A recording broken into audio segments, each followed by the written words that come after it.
মঙ্গলবার ৩ সেপ্টেম্বর সকাল থেকে এ নিয়ে বইছে আলোচনা ও ঝড়।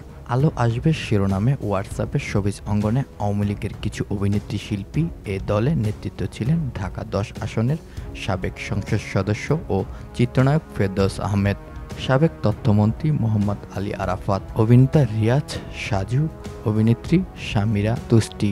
গ্রুপের বাকি সদস্যের মধ্যে ছিলেন অভিনেত্রী সুজাতা, অরুণা বিশ্বাস, নিপুণ, সামিরা কায়সার, আজিজুল হাকিম, রোকেয়া প্রাচীন, তানভীর সুইটি, সোহানা শোভা, নির্মাতা আশরাফুর রহমান গুলজার, খোরশেদ আলম সহ আরও অনেকেই। সেই গ্রুপে অভিনেত্রী অরুণা বিশ্বাস আন্দোলনরত শিক্ষার্থীর উপর গরম পানি ঢেলে দেওয়ার কথা বলেন।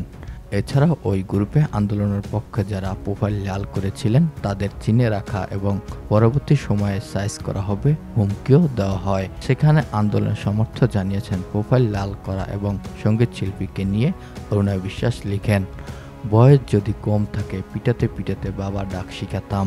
তার এই আলাপচারিতার অংশ প্রকাশ্যে আসার পর অরুণা বিশ্বাসের শাস্তি দাবি করেছেন সহশিল্পী থেকে শুরু করে ভক্তরা।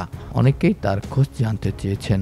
জানা যায় এই মুহূর্তে অরুণা আছেন কানাডায়, তিনি সেখানকার নাগরিক।